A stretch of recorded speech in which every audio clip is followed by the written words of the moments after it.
Hello everybody, how are you today? I'm here in my daughter's bedroom and I'm going to share with you our top 15 favourite Christmas children's books. I have done videos like this in the past and I'm going to be doing a winter one and a spring one as well. So our Christmas and our winter books are separate, so I get the Christmas books out for most of December. Some of them run into January and then I swap them over for the winter one. So I'll try and share this with you in January as well because I love those books too. I love books. I just love books. I especially love the children's picture books. I love the art in them. I love the stories. I love the moral tales behind them. And I'm just really excited to share these with you. So the first one I have to share with you is this beautiful book called The Wild Christmas Reindeer by Jan Brett. It has such gorgeous illustrations. It's about a girl called Tika who has to prepare the reindeer for Santa, and it is incredibly beautiful. It's so lovely. As with all Jan Brett books, it's just really very precious and special, and I would have these illustrations on my wall all framed if I could. They're so beautiful. The next one is called The Christmas Eve Tree, and it is by Delia Huddy, illustrated by Emily Sutton. And this is such a favourite of ours. It's about a lonely little Christmas tree. You can see the little Christmas tree there. And about picking the unwanted ones. Always reminds me of Phoebe in Friends. That episode where she picks like the slightly dodgy tree and gives them all a home. Actually, they do it for her, don't they? Anyway, cute episode. And it's very sweet, has a nice tale to it. So the next one is called Bear Stays Up for Christmas, and it's by Karma Wilson and Jane Chapman. We have the little board book version, and it's like with all of these, they're all really cute. This one's very sweet. It's about all of Bear's friends trying to keep him up for Christmas and keep him awake. And the bear's friends just kind of coming on board and helping him out so he can experience Christmas. Very sweet. The next one is one in a series, and it's from the Little House books, Christmas in the Big Woods by Laura Ingalls Wilder. There are this many of those books. We've got a few of them, not all of them, and they're all lovely. If you have not read Little House on the Prairie books with your children, oh, they're so lush, and it's so nice to sort of go back in time and experience Christmas and the seasons through history. So really lovely. This is such pretty illustrations again, and I probably don't need to tell you the story because most of you already know, and it could just be a bit of a secret. The next one is called The Yule Tomty and the Little Rabbits. We've got a couple of books similar to this in that every day, it's quite a thick book with a lot of text. Every day leading up to Christmas, you have a little bit to read. So if you just want to buy one book or you want to buy a gift book, this would be a fabulous one. This is a story about the Yule Tomty, who's this little guy called Grump, and he's really grumpy. And it's about, I think he loses his socks or mittens, and they go off into the forest and they are found by various creatures, and it's about them finding their way back to him. And as you can see in the last picture, he's found some kind of joy with his friends in the forest. The next book is called Christmas Farm. It's by Mary Lynn Ray, illustrated by Barry Root, and it is about a Christmas tree farm. This actually inspired my son, who at the age of about 4 wrote down in the future he would like to be a Christmas tree farmer. It's very sweet. It goes through the whole cycle of the season of a Christmas tree farm, about how it starts in the winter and it starts in the spring and goes through all the way till winter, and then they're reordering all the spring seedlings, saplings. Very sweet, very lovely, nice, understanding how the world around you works rather than you just go to the Christmas tree farm and you pick your Christmas tree. It's just nice for the children to understand what's actually happening behind the scenes. The next one is called The Christmas Mouse, and it's a very sweet tale of a mouse being taken into the Christmas nativity, and it's just really cute. It's by Stephanie Jeffs and Jenny Thorne, and it's very sweet. This is a new purchase for us. I think we picked it up in a charity shop, but I'm always happy for a slightly different interpretation of the nativity, not just the standard one.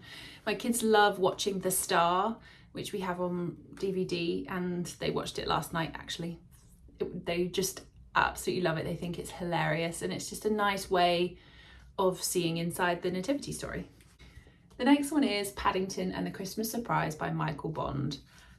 I love Paddington. Who doesn't love Paddington? We haven't actually seen the new movie yet, but we're excited to one day. The illustrations are classic and lovely, and of course, I'm pretty sure at the end of the story that Paddington gets some marmalade from Father Christmas. But very, very sweet. I love how it's always set in a very gorgeous London, and it's just lovely. The kids love Paddington. He's such a familiar character. Talking of familiar, Alfie's Christmas by Shirley Hughes. I love Alfie and little Annie Rose. These illustrations, they're so lush.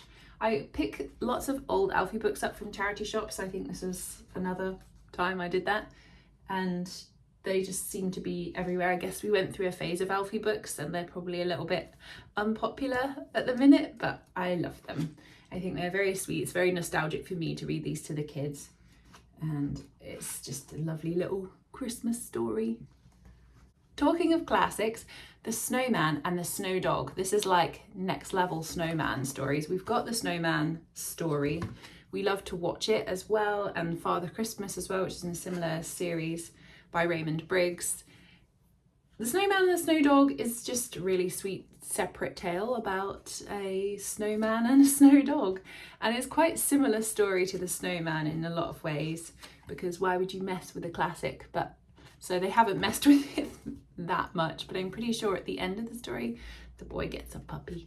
The next one is Findus at Christmas. We found this a few years ago when I was looking for more sort of Swedish tales to read with the kids. This is Findus, the little cat, and this is Petson, his owner. And it is hilarious, this story. I cannot recommend it more. I mean, you can see from here, he's like broken his leg trying to sort out a tree. They make this really like funky tree thing with some leftover branches, and they're like making gingerbread together. And then once again, the community will come around and help out Petson, this lovely old man. And it's hilarious. It's so sweet. Sven Nordqvist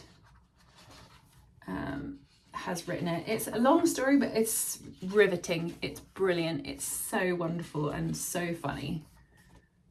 You see him here. He like finds all these hilarious things to put on his branch and hang from around his house because he can't go out because he's broken his leg, and he's wrapped it up with like old long johns and an old jumper.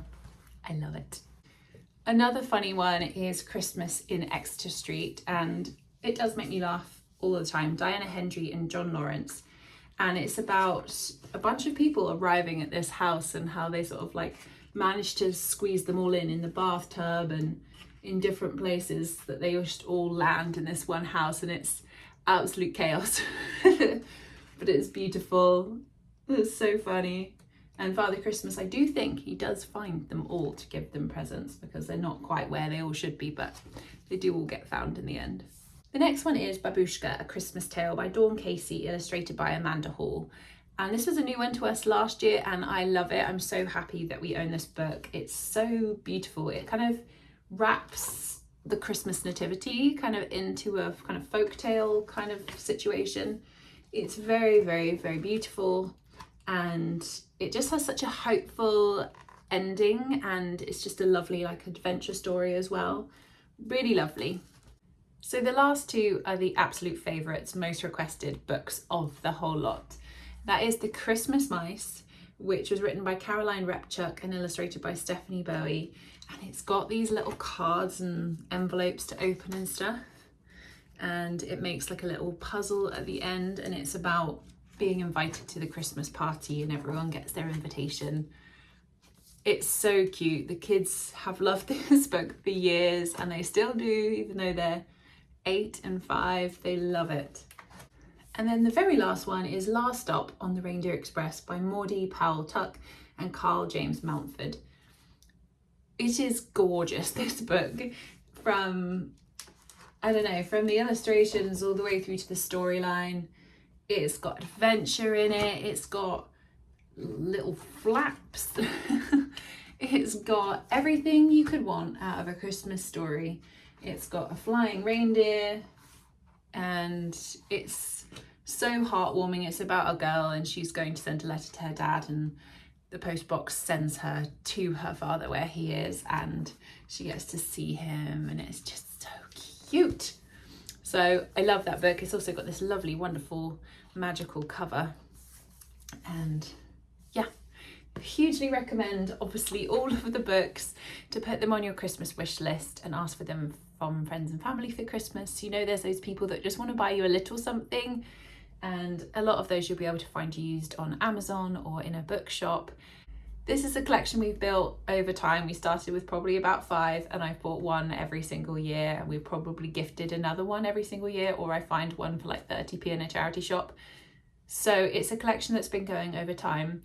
I would absolutely love in the comments if you would let me know what your favourite Christmas book is. I think that would be so helpful to everyone else watching, and to me and my kids. It's lovely to hear everyone's recommendations for Christmas books. There's so many out there.